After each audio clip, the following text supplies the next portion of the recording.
there is cutting edge research here right now. We've got to open the door so we can extract all that knowledge from people who are scared to come into the public. And we've got to open the conversation. Absolutely, I think that's extremely important. And I think another issue has to do with our international obligations. And I have a sense that South Africa sometimes enters into international contractual treaty obligations without really taking care of its own interests. So, for example, in this case, Dr. Kyriacou did make a very good point about us being signatories, to the convention about narcotics, which includes cannabis. But what happens is that those countries, the big powers there, they do control South Africa in terms. That's why it's moving very slowly, in this issue, because part of the other side of the equation has to do with those conventions. So I think South Africa needs to take a stand in terms of its interests. Of course, you need to honor the international obligation, but at the same time, you take a stand in terms of our interests. And maybe just to add also on the aspect of the cutting edge research being made, I think coming from an indigenous perspective, there's an opportunity for innovation, for engineering, for research. So for example, like we're talking about this extraction method, right? From a chemistry point of view, right? What about the hydrocarbon thing? It's quite the most relevant one in terms of extraction, simply because if you look at the ethanol, you see, there is an electrical difference between ethanol and hydrocarbons. So hydrocarbons are non-polar. So that automatically makes them they almost work like an enzyme, like a catalytic connection with the flavonoids and all those CBD, THC. They connect very nicely there. And when you look at the pressure, in terms of the pressure, which is a problem with CO2 extraction, it's only as much as about 100 psi. That's not bad. It's almost zero really. But the ethanol is actually zero pressure. The truth be told, that's one of the reasons it's popular. But the reason why they're going for that is because there are less engineering costs. You see, because high pressure is very expensive to engineer. That sort of stuff. So I think for us here, we should be having that independent mind to say, okay, let's come up with new designs of how we can build systems that can be, and that will make us a world leader, as the queen of cannabis was saying. And taking it further on the medical side, the medical research that's getting done, there are learned people out there, there are doctors out there that we deal with on a daily basis. I work very closely with professors at Madisebo University who specialize in pain management and sleep therapy. And these professors, they are so petrified to speak, like Dr. Zulu is doing right now. They're so petrified to come out and to speak about the medical cannabis that they are using in their medical research right now because of the stigma about it. So for us to take an active role and to free up the minds of these professors and these doctors, it starts at the science level and then it comes down to the business level. So absolutely, yes. We are now going to open the floor to some questions and answers. The mic will be passed around. Yes, feel free to ask Dr. Zulu and Andrew anything based on what you heard them discussing now. Thank you so much.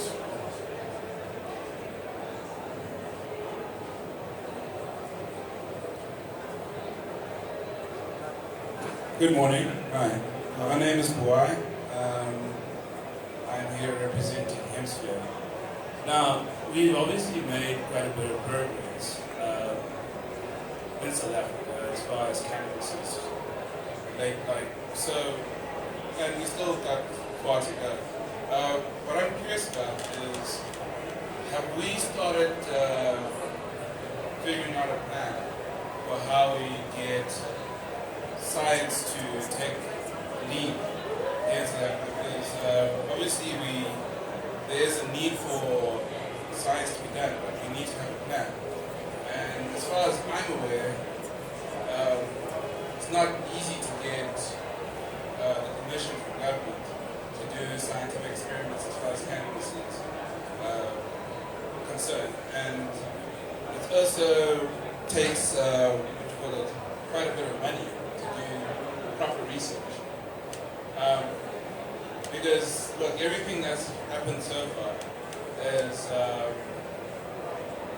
there's a word for it, where it's basically easy to disregard because there's no scientific process, there's no white papers, there's no peer review. Essentially, there's no evidence, just anecdotal at the end of the day.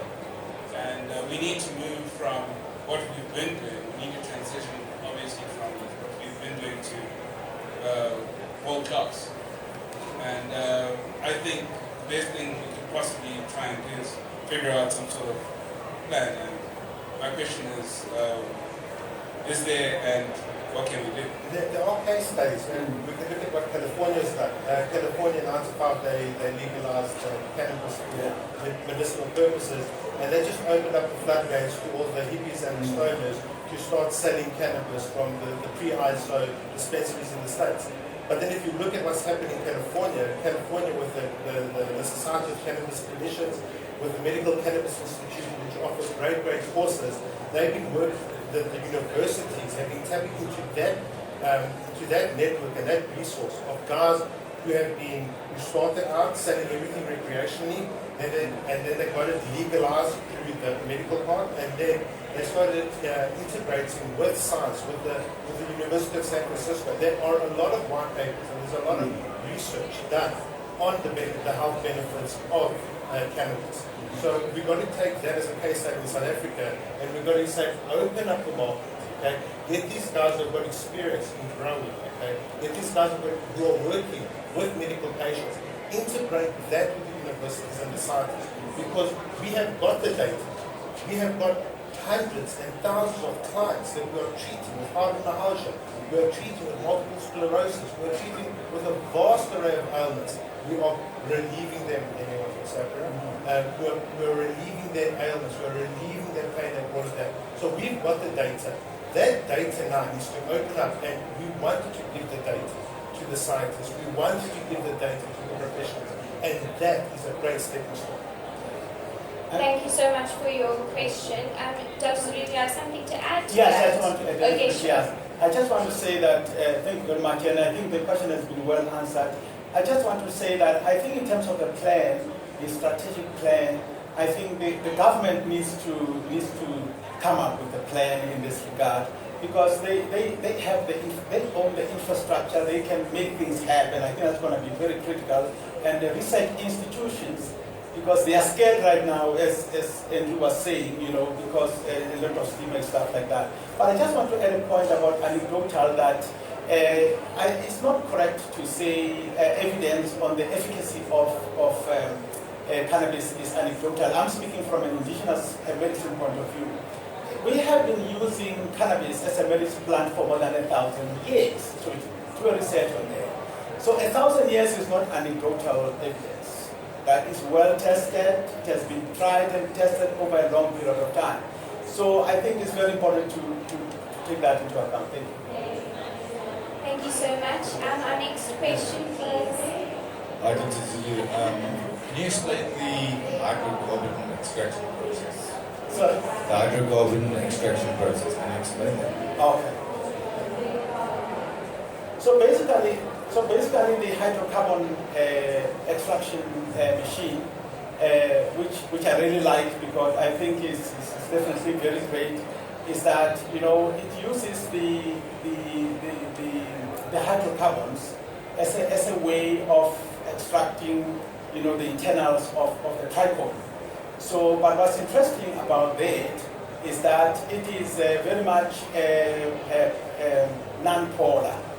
So because of this being non-polar, so it works more like a catalytic, like an enzyme. So it kind of has almost a perfect key to extract the stuff from the trichome. It's a polar system, and because it's a polar system, there's a lot of complicated engineering that has to go in there in order to construct that machine.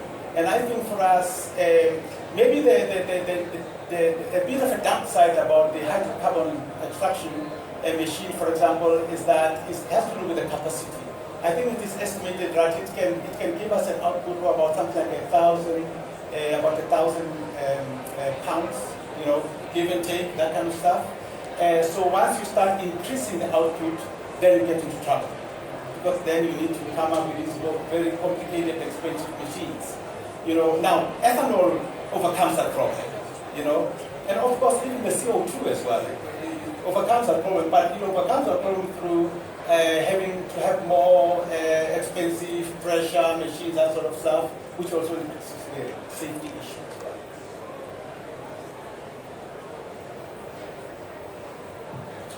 Okay, there I go. Thank you so much for that. Thank you for your question, sir. There's time for one more question. Anybody else want to ask our panel something? Sure.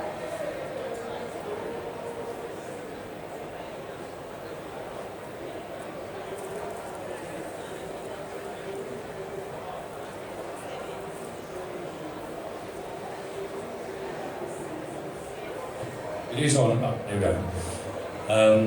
My name is Andre. Thank you very much for all the information that you guys have shared.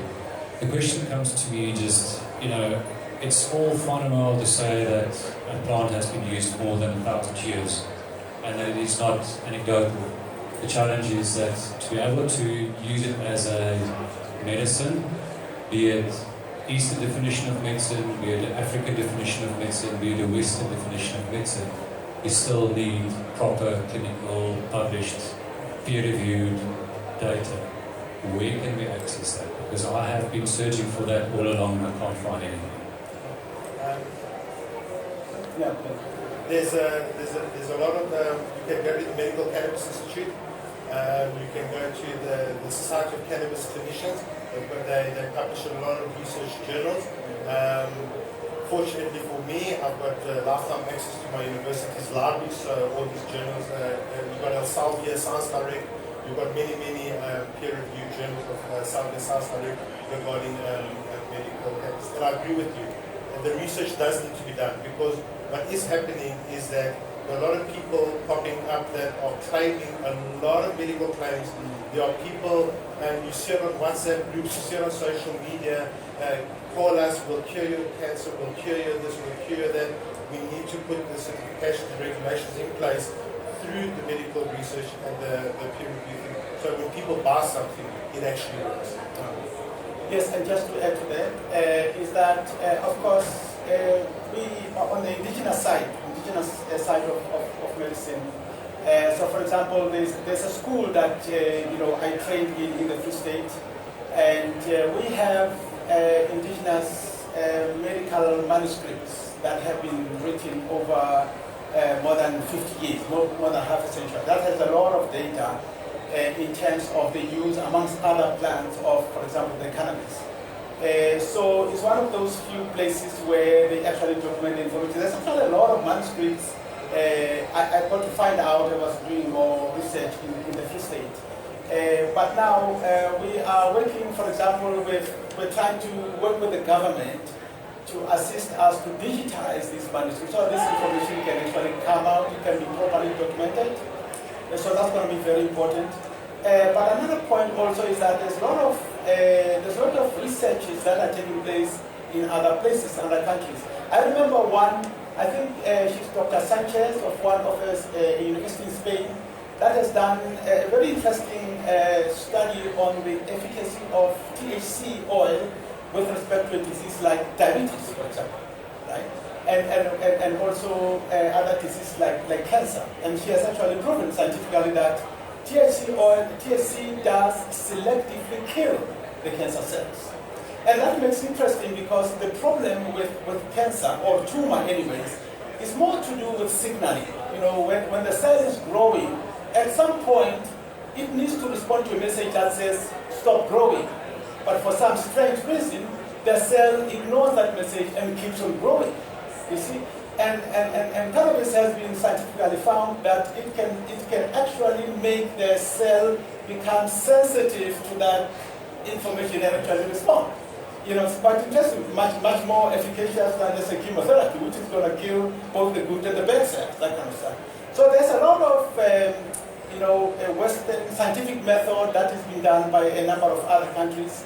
But I'm sure that once the government makes things a little easier, a lot of these things will come up, because a lot of researchers are afraid to come up with the stuff under the present conditions. We've got to get, so to answer this to one point, we've got to get Africa involved in this because not all cannabinoids are present in all cannabis plants, as we all know. We've got a nice one in South Africa called THCV.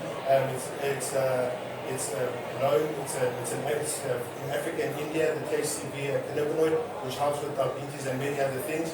So that's why we've got to get our cannabinoids into the research papers, because most of them are CBD, THC, CBN, and all of that. And also the plants are quite, even though the same cannabis plant, but they're not necessarily the same. So for example, I was talking to some guys, we do some work with, some government departments on research. For example, if you go to Ponderland, it's quite interesting. The CBD is actually more than 3 times as much as an average plant. It's quite powerful stuff. Yeah.